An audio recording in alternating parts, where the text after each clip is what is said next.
All right. Our guest today is the illustrious recruiting writer for NXTPRO Texas, covering the biggest high school talent in the Lone Star State. You can find him on Twitter at Tobias_Bass with fantasy basketball content for NBC Sports Edge. How's it going, Tobias? Doing well, man. How about yourself? Doing great. So, can you tell us about your story? What brought you to basketball and Texas Tech coverage? Well, Texas Tech. So, I mean, I went to a junior college first. Went to Blinn Junior College. That's where Birdman, the one that played for the Heat, that's where he went. So I went there for a little bit. It was between. After I graduated, I was between Arkansas and Tech. I went to Tech first. They had a radio station that was inside the campus, and I just fell in love with it. So that's how I got there. And basketball was my favorite sport, so I just got involved there. Slowly got to meet the coaches or the old staff when Chris Beard was there. Met the staff. Really got into the recruiting thing. One of my mentors was the assistant coach for the women's team, and he has two. Well, he has a McDonald's All-American daughter, and his youngest daughter now, she plays at USC now.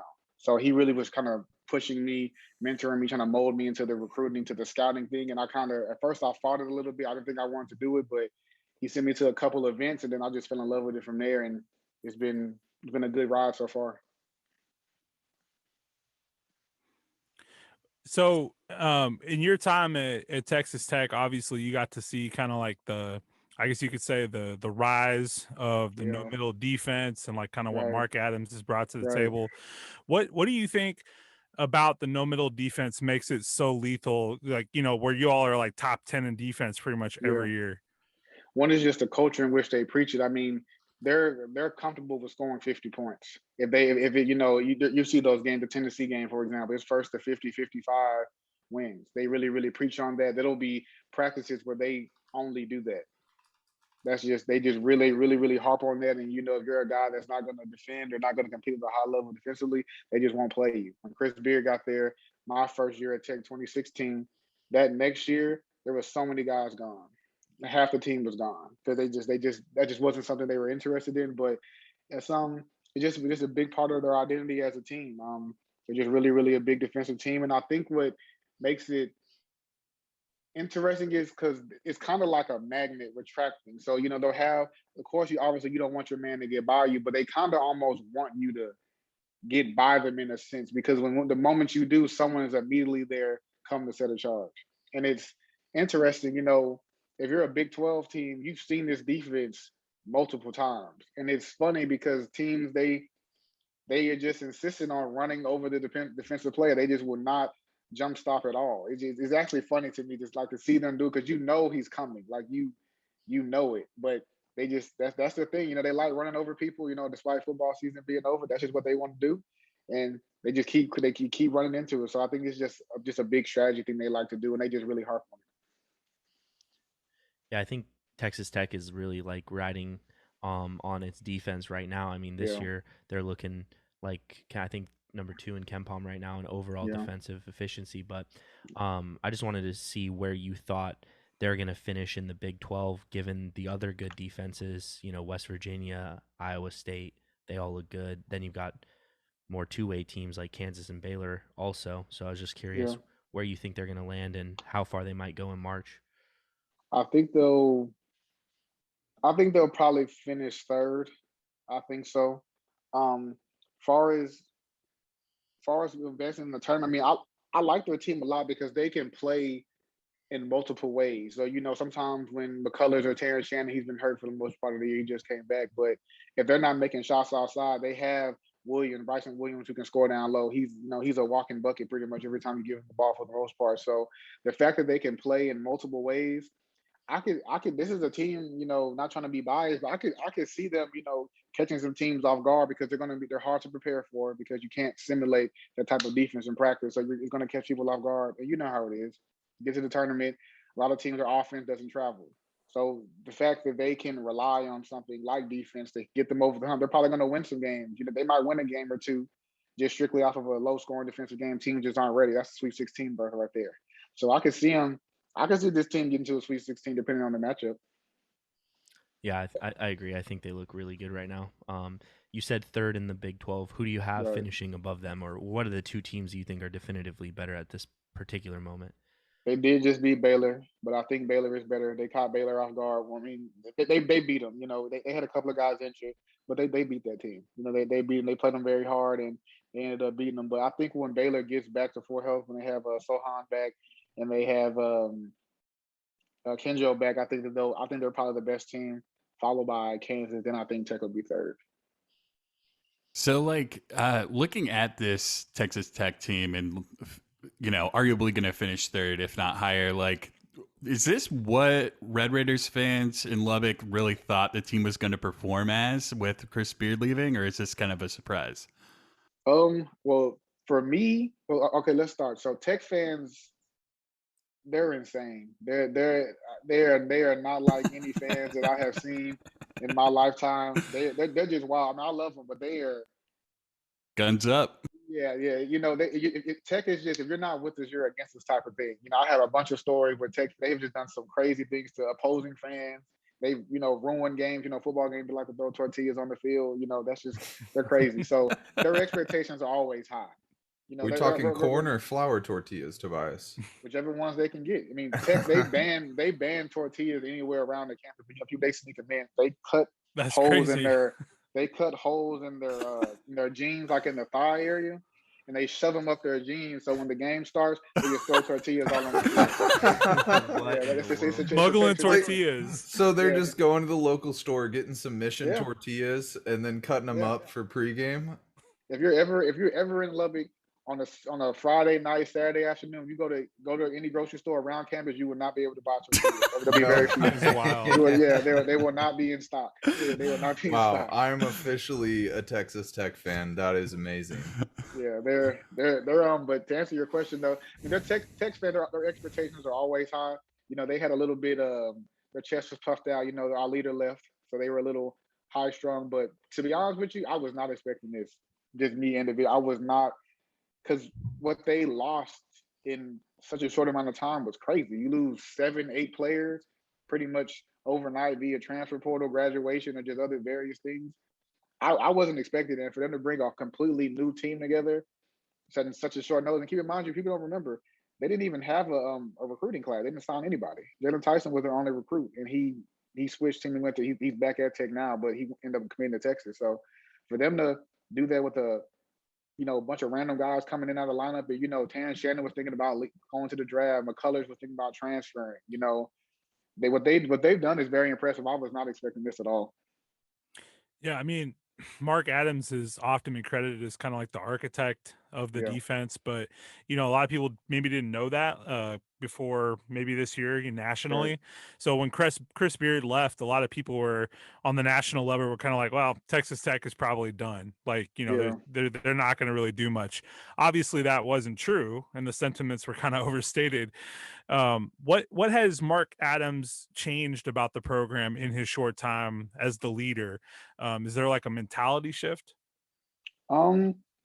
I think that him because he could have you always do that quote on Twitter, like Coach Beard asked him to get on that plane with him and he told him no. So the fact that he stayed, him staying, a lot of the players that were on the team, they had a close relationship with him, so that was a big reason why they stayed. And he showed them that we can. He's felt that we have the players right here to do this. We have the players right here on the team already that we can be successful. Then look at the staff he brings in. Corey Williams, he's from Arkansas. Bring Brett Peary. I think when he was at Portland State, they were top 25, I think, offensive and defensive efficiency, I believe. You bring in a guy like Tevin Hester, he has a good track record as a coach. You bring in Matt, they're a director of player development. He trains pros. He's trained pros for a long time. He played at Oak Hill. He's coached at various good places before. So he brought in a really, really good staff. He kept it all in house. They weren't afraid to do the work. They put what they were doing. I feel like they were playing with house money. No one thought they would be good, but them. So they put their head down. They just worked. They worked, and they got the best out of the players that they have, and this is why they're a top 25 team right now. Mm-hmm. You know who was always a believer in Texas Tech? Josh Linke. He was just standing for Texas Tech in our group chat every single day, going to war about how good Texas Tech was going to be and how good the no middle defense was going to be. And you're definitely right. Like, Mark Adams has been unbelievable in teaching defense. I mean, there is, to me, no better defense in the country, and their connectivity is just amazing. They are always Right. in the right spot. It's like you can't pinpoint a single individual defender that's just like that guy is the best Right. defender on the court. It Right. is just the entirety of their defense moving at the perfect times, being Right. aggressive at the right times, that is just like astounding to watch. Like the offense, not a big fan. Right. But the Right. defense is like absolutely beautiful to watch. And I think it's just go ahead. Go ahead. Oh, my bad. I was just gonna say, I think you know, offensively too, a lot of times that defense, because it is so good at creating turnovers and havoc on the baseline and whatnot, you all can get that transition game going and get Right. guys getting out in traffic, and then that becomes a lot more fun to watch than maybe, Right. you know. And I personally, unlike Austin, I enjoy the way defense looks on the court. So, you know, I appreciate that style of play. Yeah. Well, For me, go go ahead. ahead. Go ahead. Go ahead.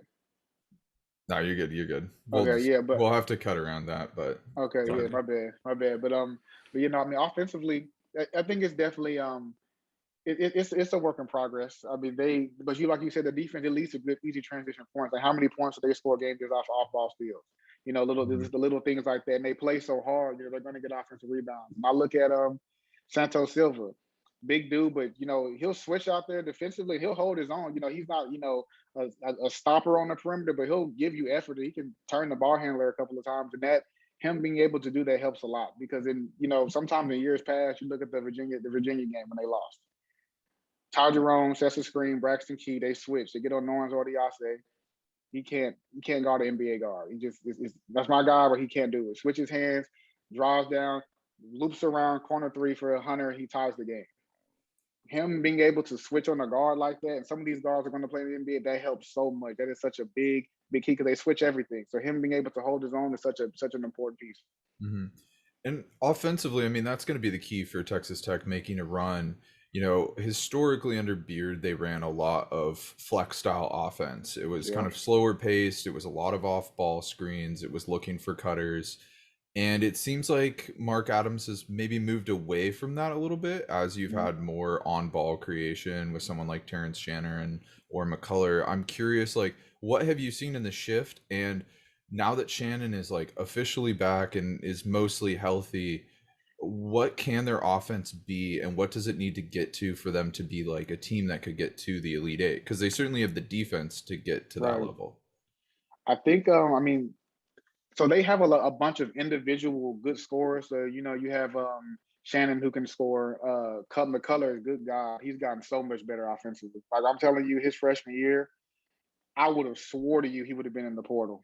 I'm telling you, I would have swore to you because he graduated early and he just wasn't ready to play. So the fact he's gotten so much better is I'm just very impressed with him. Davion Warren, transfer, he scored over 1,000 points in his career. Bryson Williams can score. So their offense is kind of makeshift because they don't have a traditional point guard. So they're looking for McCullers to kind of do a little bit of everything. But I think it's just going to be the 3-point shooting. I mean, they can't shoot. I think in Tech in the past 10 years, they've only had two guys shoot over 40% from three. It was Kyler Edwards last year and Davide Moretti the year before. So keep that in mind. That's crazy. So, you know, they're just going to be able to shoot better. I mean, right now, they're shooting 26% in conference play. That's just not going to get it done. You're going to have to be able to make shots. Yeah, and really, if you think about it, this last 2 weeks or so, where they've been pulling off upset after upset, they've been shooting the ball pretty well overall. Yeah. And I remember watching McCullough just go off. I think it was against Baylor. And he played well. Yeah, he looked awesome. And then Nadonis, man, I've been really impressed with Nadonis and Arms. Both have just played out of their minds. Oh yeah, I mean, same with Ladoni. His freshman year, I thought he was going to be gone. I'm telling you, I thought him and McCullough, I said they're not going to make it. There's just no way. But you know, in Ladoni, he could have transferred. He could have went back home, and he stuck it out. You know, he wanted to be a part of this team, and kudos to him because he was getting some heat. He was getting some heat on Twitter, and Tech fans, as much as they love you, they will roast you on Twitter. So the fact that he was even able to stick that out, that shows true testament to his character. And Mark out, he believes in this team. They're such a well-connected group. I mean, this is a team before they even practice. They walk they lock arm in arm. They jog them down the court. They do like lunges. So they're just such a well-connected team. And I think that's why they just honestly believe in each other like it's their stuff.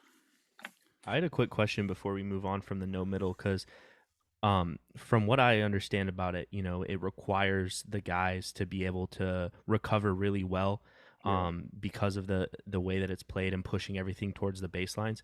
Do you think that the reason that Texas Tech's consistently so good at executing that is a product of the athletes that they have, fast, quick guys that can get there with the length? Or do you think it's more the product of the system itself, where they get on the floor and they know everybody has to be in the right spot at the right time, and everybody has to have that help, because sometimes defenses can get lazy because they know that there's someone else that can be there for them. But if you miss a guy on no middle, it's wide open to the basket. So I was just curious if you kind of talk about that a little bit, because I know Texas Tech has some great athletes, but year in, year out, this system seems to produce the just insanely good defense. Yeah, I think it's definitely with that too. I mean, Tech, they love the between 6'5" to 6'7" long athletic player. So you're going to look at those are the type of guys they're recruiting or bringing in the transfer portal. So I think it's a combination of athletes and just the system.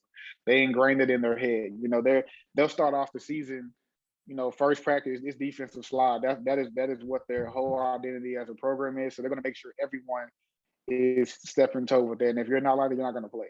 That's just, Davide Moretti probably was the few exception to the rule, but even him over his 3 years there, he got significantly better. So he was even a work in progress, but he got to a point where it was respectable and he just wasn't, a total liability. So kind of moving on to Big 12 as a whole, I feel like there's a strong contingent in Lubbock that probably looked at Chris Beard leaving and going to Texas, and the fact that he's struggling now, and they're kind of relishing that. How can you leave for a bigger in-state school and not be viewed as a traitor or Benedict Arnold type?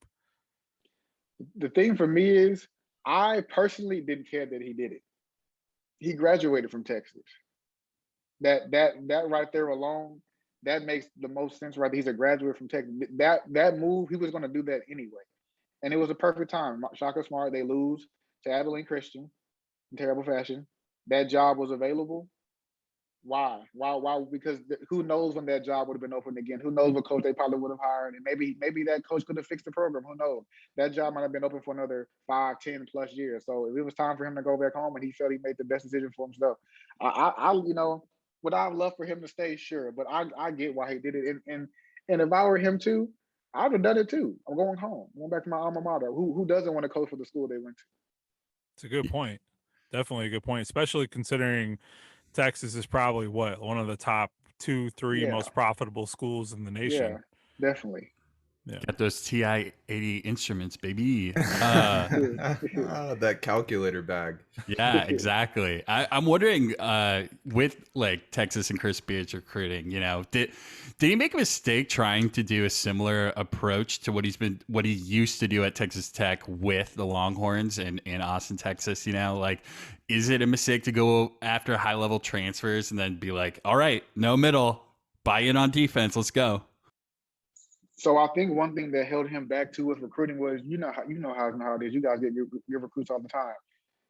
Very few of them are going to buy into playing defense. You'll have a few. You have a few that's just part of who they are. But the defense is mainly effort and length. The kids may have length and athleticism, but they don't want to give the effort. So those typical 5-star recruits, that's just in him. They're just not going to want to do that. And I think he kind of tried to put the talent first. He brings in Marcus Carr, Mitchell, Dylan Daisu, David Asker. He got a bunch of talented guys, but you watch those games, y'all beat the hell out of them. Their offense is terrible. His offense was bad when he was at Tech. That offense it just does not cater to, because you look at a guy like Marcus Carr's been playing better later, but a guy like him, this dude, he's amazing, especially when he's at Minnesota. He's a guy that needs the ball in his hands. He can make stuff work. He can make stuff shake. The offense that Punch Beard won is kind of like an equal opportunity offense in a way. He can't get a rhythm going. Then Beard subs so much, it's hard for him to get a rhythm. He starts off 0 for 3, well, shit, he's coming out. He can't get a rhythm because he's subbing so much, and the offense is so equal opportunity, he can't even get the ball where he needs it. Yeah, it seems like they have no identity offensively at all. I just have no clue what they're even trying to do. What are the focal points? Who are the clear 1, 2, and 3 scorers on that team? Is it Timmy Allen? Is it Marcus Carr?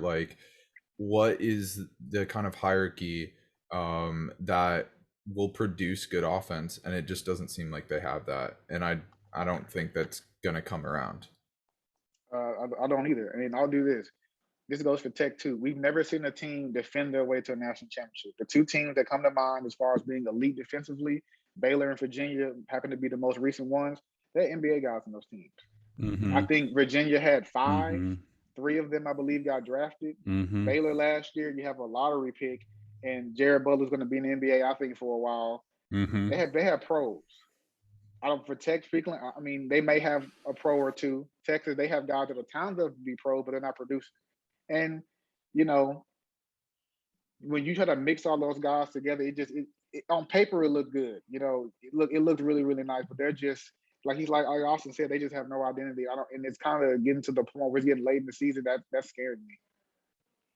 If you have to pinpoint the biggest hindrance for him winning in Austin, the thing that's gonna keep Texas from kind of taking it to that next step, what do you think that would be? I think it's going to be recruiting, and it's going to be the offense. It's going to be the offensive issues. I'll tell you right now, if it would not surprise me if they do not get a Texas high major kid. That would not surprise me. Because I mean, Texas 23, there's a bunch of talented guys. I'm gonna tell you right now, there's a good chance I could see them not getting a single one. Wow, that's shocking. Yeah. Especially considering their history, landing right. big name, even during times when they weren't winning. Shaka got plenty of, big right. name guys.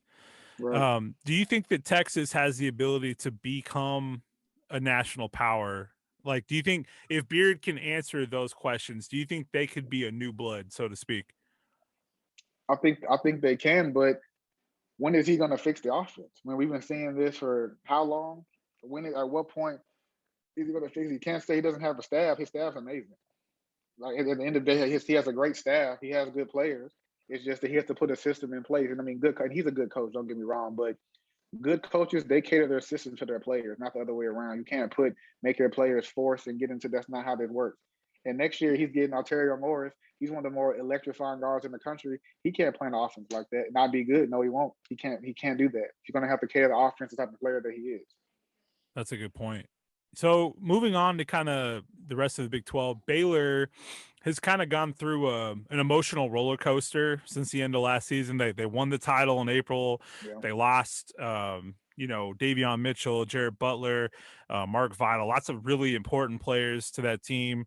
And they got like no preseason hype. Like, right. I mean, they were kind of like, preseason, top 15, top 10 on some publications, but and then at right before the season started, Langston Love, one of the top 50 recruits in the nation, goes down with the ACL tear. Yep. It seems like the program was viewed as an outsider to begin the year. What do you think? Like now that they were kind of like now at this point viewed as a national title favorite again this year, and then they've taken a couple more lumps. Like where do you think the program's at right now? If you can give us kind of like a whole picture of where the program's go, like the mindset of the program. I think they're in a great spot. I mean, what Scott Drew has done there since he's been amazing. I mean, he completely turned that program around, especially from where they were. I think they're in a great spot. I think what helps them, at least recently, is Baylor, they like the red shirt guys. Or they like those freshmen that they bring in. Sometimes they may be ready to play, but he sits them. LJ Cryer, for example. LJ Cryer is the 5th all-time leading scorer in the state, in Texas, ever. He's the number 1 scorer in the city of Houston. That guy can get buckets. You know what I mean? So when you lose Langston Love, that definitely hurts. But you have a guy who played a little bit last year. He got to learn from Davion Mitchell, Jared Butler. That helps a lot. Now you bring in Kendall Brown. He's probably going to be a lottery pick. I think so. They just have a rotation. Though you bring in the Kendra, they have some veteran guys on that team. They lost a lot, but they brought pieces back. They won a national championship. So I think they're definitely in a great spot. And I think the red shirt thing that he likes to, I think that's going to if he continues to do, that's going to help him so much going forward. Do you think, like, considering how expectations were kind of dashed and then brought back up with a 20-point win over Villanova and then a 17-point win over Michigan State, taking care of business in that front half of the non-conference, that I don't know. Do you think that like the pressure got to the Bears at all, or do you think like that it's just a matter of the Big 12 is just a chainsaw bone saw kind of situation? Um, I don't think the pressure got. I think it's just the Big 12. I mean, you play a Tech team. They're just hard to prepare for. They make you get out of your offense or whatever you're trying to do. They make it hard for you to get into that stuff. And Baylor is better offensively, but defensively they're so similar. They kind of were just going back and forth to see who can get more stops in a row. So I think it was just a matter of Big 12. Most teams aren't going to go undefeated, and they just happen. I mean, it's the Big 12. A middle of the pack Big 12 team is a tournament team in most other conferences. So, they just happen to hit that little slump. But I think they'll bounce back. They got a tough game on the road at Oklahoma this Saturday, but I think they'll be fine. Yeah, so like with Baylor, we've kind of talked about they're struggling a little bit lately, like, and it's predominantly been offensively. And I Yeah. guess my personal concern is that they might be relying a little bit too much on the creation of Mm-hmm. Akinjo. Yeah. And especially with his injury right now, he's out. Like, who needs to step up when Akinjo comes back for Baylor to have the offensive efficiency to be a true national contender? I think Crier's been playing well since he's been out, but I think it's Flagler because when Akinjo's gone, they don't really have any guys that can create. I think LJ Cryer can be that guy, but I think he kind of fills in the role for the scoring. So I think it's going to have to be Flagger. He's going to probably have to step out. I know he's playing out of position with Akinjo on the floor, but they're gonna it's gonna have to be those two guards. They're gonna have to be able to create shots. I think it's gonna probably be up to him. I think Kendall Brown can play a little bit better because sometimes he has so many opportunities at the rim, but he's so weak with the ball. How many times the Mhm. ball get slapped out of his hand? Those are easy points that in those close games that matter. I think he could be a little bit stronger with the ball, and I think that he should probably show a little bit more of his offensive skill set. I think he is limited offensively, but he is a really good slasher. He's a good athlete. I think that they could probably put him in a little bit position to score a little bit better. He could be another player that could help him. Do you think that they can put more on the plate of, Sochan and Brown, like where those guys can create from the wing? Because to me, what scares me the most about Baylor is that they have extremely athletic Yeah. and, capable wings that can shut people down defensively but still be offensive threats. Is there room to grow for those guys, or do you think this is just kind of who they're going to be for the rest of the season? I think so. I think both can, especially Sohan. Sohan is one of the more versatile players. I actually really really like watching him play. He does a lot of things well, but I think Kendall Brown, if he wants to be that lottery pick that I know he wants to be. I know he's probably still slated there. He's gonna have to show he can do more offensively. Because sure, he's really good defensively, but offensively, I need you to be able to score, bro. You're gonna have to be a 3 and D something because I doubt he's gonna Mhm. come in and be a 20-point scorer. So I need you to do something, slash anything. Just give me something offensively for you to do. So if he can, Yeah. they can probably put him in a better spot to score. But I think he just has to get stronger with the ball as a ball handler and also finishing around the rim. Yeah, and he definitely needs to be more aggressive as a shooter. I mean, he's only I shot agree. 14 threes on the I season. agree. He's Yeah. shooting 36%. Like, it's not like you're doing that poorly. He's got to Right. take more looks, and like he can't Right. have games where he's taking 2 to 3 shots in a game.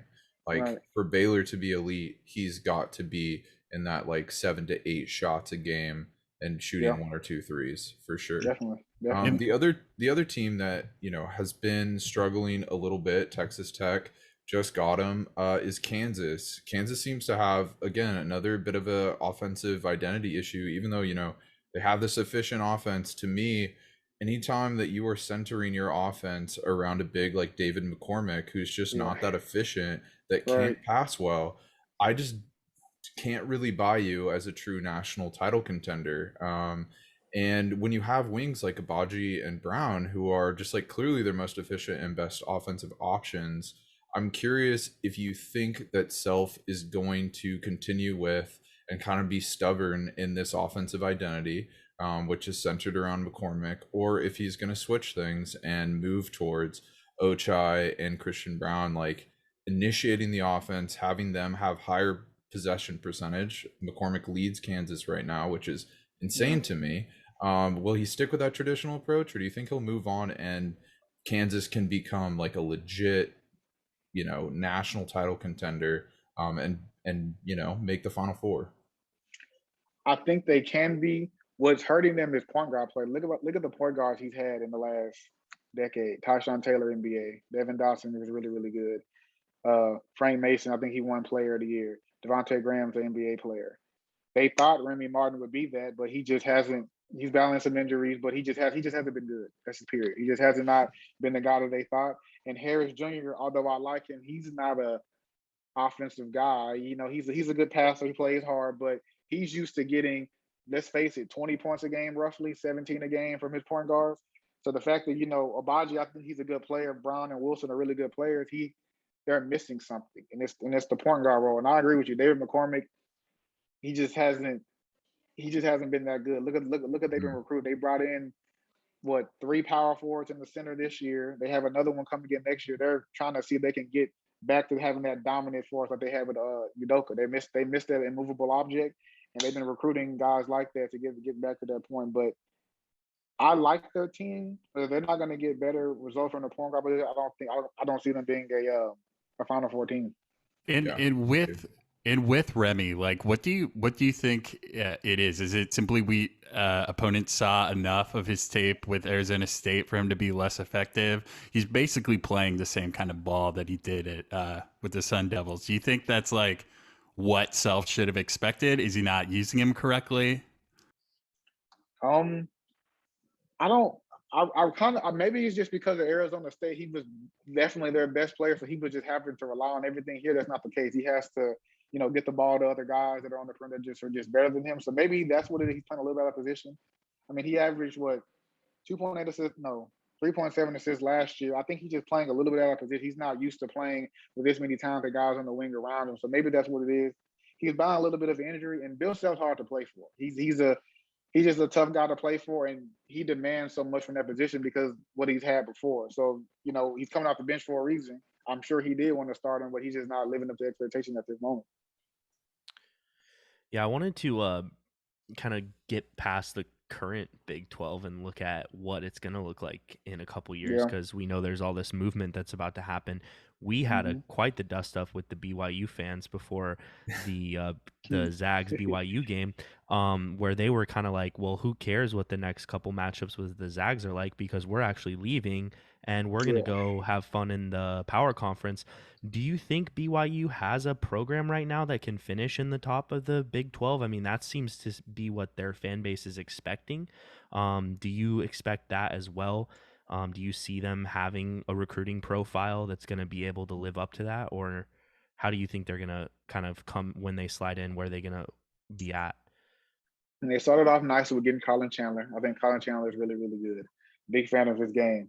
I think they're going to bring a different style to the Big 12. The Big 12 is tough, it's physical, it's grimy. I think they're going to bring that West Coast swagger, that pretty ball. I think they're going to bring a unique element to it, but they're going to have to get the recruits to do it. They're really going to have to, you know, step their recruiting up to a different level, because I don't think they're going to have the athletes enough to do it. And that conference is built around defense. They're just a physical defense. I think all 10 teams are in the top 40 in defensive efficiency. I've never heard of that before. You're gonna have to be able to guard somebody. You're just gonna have to be able to do it. And I think they'll be a middle of the pack team. I think they could be 6, 7, 8 roughly. I think they can do that. They're not gonna like that, Tobias. They're not gonna like that. I think it's Tobias. Yeah, I think that's wholly nice optimistic. That's the nicest thing you could say about the Bears at this point. He's not trying to anger the Mormons. Yeah. You don't want to get on their bad righteous side. Retribution coming down. Speaking of the Mormons, do you think that if they focus all their recruiting the way that they have in the past on trying to get the LDS ballers, that's going to be enough? I mean, it doesn't sound like you think that's going to be enough, but I'm just curious, you know, specifically that's kind of their bread and butter. And, you know, but also I wanted to touch on the defensive point you made right at the end there, because right now it looks like they might be able to defend with the best of them. I mean, they did have a high level defense before we took them down a couple points in efficiency, but they're still back up. They're back up to 17th. Yeah. Okay. So top 20. I don't know if that changed, how that fits, you know, with what they got going on. I think it'll help. Okay, so I don't think they're going to be better than Kansas. I don't think they'll be better than Baylor. No. And I don't think they're going to be better than Texas. They're already at 4. Right? Yeah, going. keep going. Kansas keep State. going. Let's go. Let's just be realistic. Let's start Come from on, the Bruce bottom. Weber, baby. Yeah. Let's start Let's from the go top. from the bottom up because I think Yeah. they're going to be. Are they better than towards Oklahoma there. State? No. No. Yeah. And even Oklahoma, I think Oklahoma with the recruiting class they have coming in next year, Oklahoma's going to be right back to where they were before. So, and they're Porter good now. Moser is a way better coach, and Way at better a program that Way has better coach. way better history and can get way better recruits and has way more money. Oklahoma's a way better program. It's not even preaching close. to the choir. Maybe they'll beat UCF probably. They'll beat them. Yeah, but see, UCF ain't even coming. Are they coming as quickly as BYU's coming, or is that going to be like another year out? I need to. I thought they were coming. They might not be. I mean, it's UCF, but I'll have to see when they're coming over. I thought they were coming over quickly right too. Away. But yeah, the conference realignment timelines, I have no clue what's going on. Yeah. I'm just I can focus on Yeah. the season, and I know at some point they're going to be gone, but I don't know. So I mean, kind of to touch on this idea of the future of the Big 12. Obviously, the Big 12 has been, I don't know, top 2, top 3 basketball league in the country every year for like the last decade. And losing Texas and Oklahoma, I mean, obviously Texas is kind of here and there. Oklahoma has had some decent years, some, bad years. But will this change? Will this kind of shift the identity of the conference? I think it does, because you've been just looking from the recruiting standpoint. Texas, I mean, I'm assuming they're going to get some recruits. I know what I said about the 2023 class, but it'll make the SEC. So I think the SEC conference will just be the best conference next year. You could argue they're the best now, but I think next year with those two schools coming in there, they're probably going to be the best conference. It hurts them because you look at it even from the rivalries, just the style of play. I think it definitely will hurt the conference, but maybe Cincinnati. Houston helps. I mean, Houston's a good program. That takes away some of the blow right there. But I think it'll hurt the Big 12. I think it'll hurt them a little bit. Yeah. I think another interesting aspect of this too is the continued expansion outside of the footprint with Cincinnati and West Virginia all the way up there in the corner, so to speak. Like, how does that maybe change the mindset of how the league travels? Will they have to kind of think about travel partners a little bit more, or how does the league charter right now? Do they all charter flights to away games? I believe so. I thought when they were doing this expansion thing, I thought West Virginia was going to just hop on with the ACC. That's what I thought. I thought they were going to just make them an even number, but they decided to stay. I thought it was weird when they got in the Big 12 anyway, but they're probably gonna have to figure it out. I'm assuming they have these things worked out before they let these new teams in. But you're right, it is a good point. I definitely want to see how they handle just the overall travel aspect of it. Yeah, and BYU doesn't play on Sundays. So. Right. Yeah. Well. Yeah. We've just completely ruined our Utah viewership contingency in one episode, but that's that was going to be gone after episode 1 anyways. Yeah. We're having fun. They need to know. They need to know this is not a pod for them.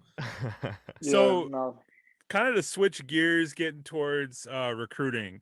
So some people, some little birds I've talked to have said that maybe you might know as much about Anthony Black's recruitment as anybody out there, as far as insiders right now. Right. Would you think that's a fair assessment? I think it's fair. I talk to Mom all the time. I talk to Anthony enough. I talk to him. His head coach, Coach Peavy. I talk to them enough. I think so. Who would you say right now are the main contenders for Anthony Black? Definitely Gonzaga.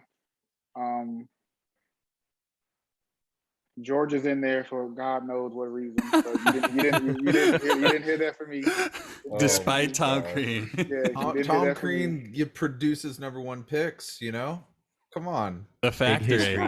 I like horrible Tom. teams, but #1 picks. Tom's a good guy. I know Coach Wade Mason, but they might not be there. But that's a different conversation. TCU was in there, and Oklahoma State. I've heard. Oh, and then Arkansas's Okay. in there too. Arkansas. I was gonna say I heard there was a guy saying that Arkansas was like the leader now for some, which I haven't heard that anywhere else. But so what do you think that AB brings as a prospect to these programs? Like what are his best the best facets of his game? Defensive intensity for sure. I mean, man, this kid, he defends like all hell. He's a great defender. He's 6'7", long arm. He's a former 4-star football player, so he's tough. He's tough. He's physical, good hands, good footwork. Really, really good athlete. But I think what stands him out most, he might be the best stationary passer in his class. People are like, well, how is that? Stationary passing, whatever. He's not going to be a point guard. He's going to get mad at me for saying this. He's not going to be a point guard where he is. He's probably going to be like more of a wing. But what I've told him is if he can buy into being that uber athletic, good passing wing, you can, one, probably create a role for himself, one, and two, that'll get him on NBA boards a lot quicker. And I think he could be a one and done prospect if he wants to buy into that. He has point guard skill. I mean, the vision is there, passes with good hands. And it's fun. He has a mold of Cade Cunningham. I mean, look at it. He's 6'7", really good passing player, but he's missing a little bit of the point guard, just like the way he moves, because he's so tall. He dribbles high. So sometimes smaller guards can kind of get in him a little bit and make him speed him up a little bit more. So I don't know if he'll be the main. He can't be like the main guard on the floor. But if you throw him on there with like a Nolan Hickman, for example, I think he really, really could thrive because he could bring a different aspect to an offense because he is such a good passer, especially with both hands and as a stationary passer. And in your opinion, and granted, this is all very much up in the air with teenagers, but when do you think his expected timeline for when he's going to make an announcement would be? I think based on what Mom has told me, it'll be late in the season of his high school season or after the season. As you guys know, I think y'all seen the thing with his eligibility. It's a travesty what they're doing to him, but he's been going through a lot with his eligibility. So I think that's kind of what's pushed him away. Push the date back so bad. I remember, so a couple of months ago, I did some of these little recruiting reports. I do them for recruits sometimes. They'll send me a list of programs that they want me to do, and I'll do like a whole general outlook of the program from the time the head coach got there until current to this day. He has some synergy analytics in it and everything. I'm doing it for a bunch of recruits, and he was one of them that I did it. So they just told me it'll be probably later in the end of this high school season or at the end. What does, in your opinion, what do you think Gonzaga maybe offers AB that some of the other teams don't right now, like from a playing standpoint? Biggest thing. Well, you look at Georgia stability. Shit. I mean, are the coaches even going to be there? Love them, good guys, but they realistically might not be there. That's a team they brought in 10 new guys. When programs bring in a lot of guys that are screaming, "Help me!" They're screaming, we need to do anything to change the program around. But I think Gonzaga brings just a style of play. You're going to have Nolan Hickman, Hunter Silas back.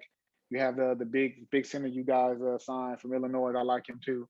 I think he just fits like the style of play that you guys have, and I think he'll come in and be able to make an impact immediately. I know he wants to be a lottery pick, and I think you guys will put him in the best position to be that.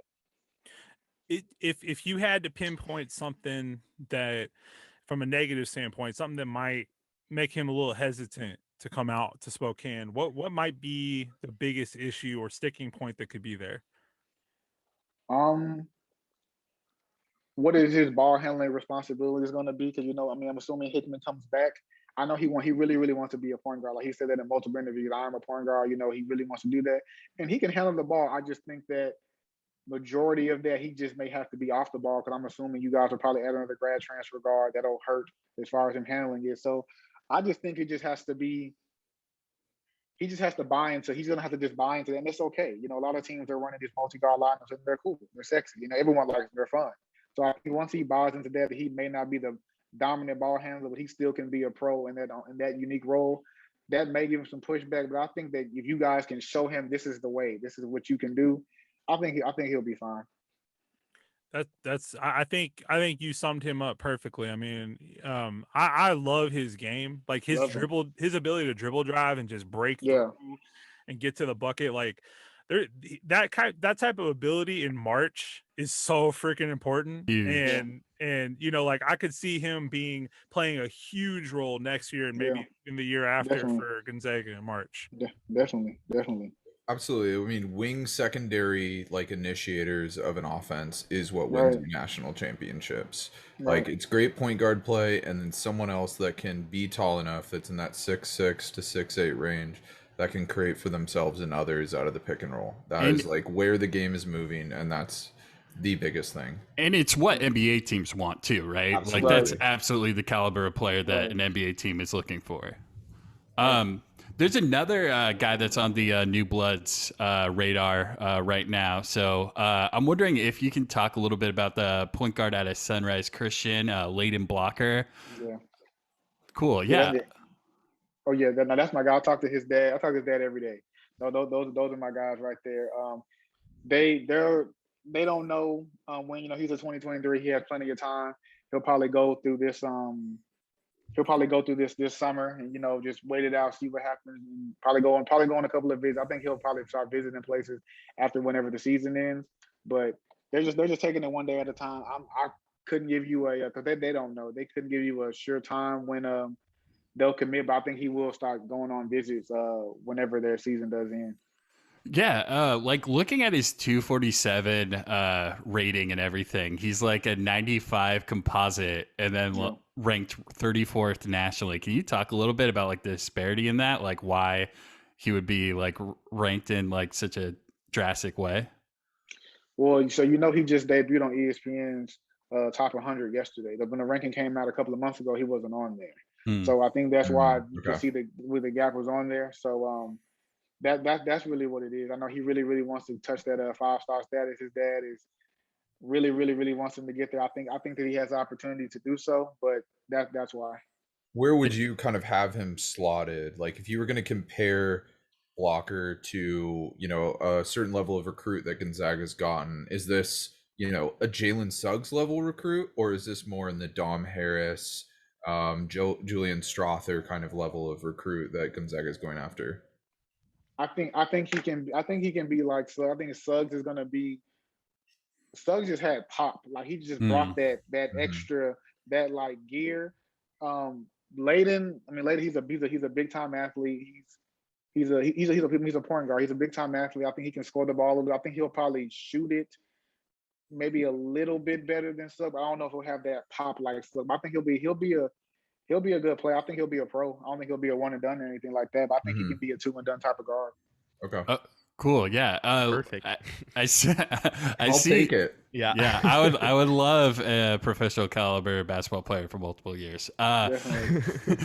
So looking at like his offer sheets and everything, he seems to be like blowing up all over Big 12 country, SEC country, throughout that whole Bible Belt. Where is Gonzaga on the radar? Are they hitting him up? Are they looking at him? Yeah, I think they're definitely hitting him up. I can't confirm. I think he will. I think they may try to go out there and go on a visit.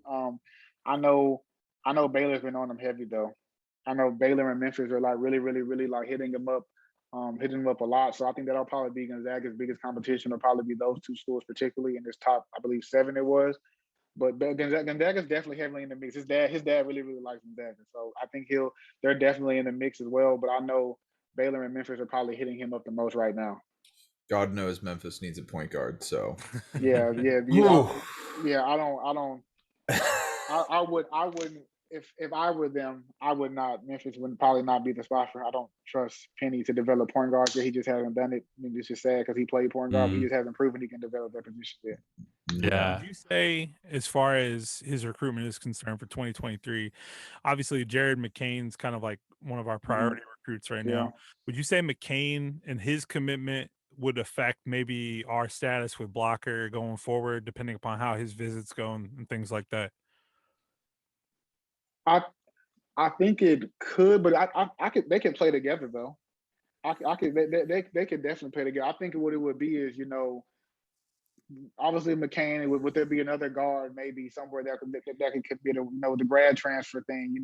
What happens with Nolan Hickman? Will he be there another year? Hunter Silas, same thing. So I think that would maybe affect it because he wants to play. He wants to play, as a freshman. I think that's any one of their goals. So I think, but they can play together. I don't think that would hurt them too much. So to kind of wrap up this session, I had a kind of a fun question I wanted to ask you.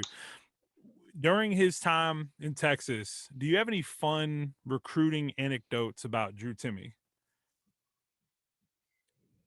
Any like stories or you know, like things you heard about, like things he did against other teams or other players? Anything about his white boy bunnies? Yeah, I mean he's a big personality. He's a big personality guy, fun guy. I mean just watching him play, you know, he talks a lot of crap. So you know, a lot of, you know, he'll get the, you know, the typical technical fouls and things like that. And he just doesn't back down. So, you know, every time you would see, you know, Drew play, he'll make a spin move off someone and dunk a kid. You know, he's going to do something. He's going to do something on purpose to piss the other team off. So, you know, there have been some players that probably try to jump on Timme, you know, before. I mean, you know, his boys had his back, but he's just a shit star. That's just what he likes. That Yeah. he just does that type of thing. So it's definitely funny. Watching. He's had a great career at Gonzaga. I hope wishing him the best. But no, he definitely, you know, he's entertaining. I'll do that. He's very entertaining. I love that Gonzaga Texas connection. Guys like Dimitri Goodman and Jeremy Jones, and you know, some of the players we've had over the years. Like it's just always fun to see some of these guys come with that mentality, that Texas mentality. Yeah. On the court. You know, I'm definitely glad, because I mean, I tell scouts all the time. You know, sometimes they're kind of scared to come to Texas because, man, it's so far. I was like, look, bro, you know, it's 2022, man. The kid, they don't care about that anymore. You know, it's different than what it was, you know, 10, 15 years ago. They want to play ball. And if the playing ball is, you know, somewhere on the West Coast, East Coast, wherever the case may be, they're going to heavily consider that, because, you know, they got FaceTime, they got stuff. You know, they can talk to their families and do that. So that doesn't scare kids. And I tell them, too, I was like, look, if two kids in your conference have a Texas boy, you might want to get you one too, because they're going to be kicking your ass. You might want to get you one too. There we Get go. you one too. I like that. Tobias, thank you so much for joining us today. Really appreciate our conversation. Folks listening, you should check him out on NXTPRO Texas, Twitter at Tobias_Bass, and writing fast fantasy basketball content for NBC Sports Edge. Thanks again, Tobias. Yes, sir, man. It was nice. Thank you guys for having me on. Anytime you guys want to bring me on, just ask. I'm down. Absolutely. Yes, sir. Man. Excellent. Thank you. Thank you, man.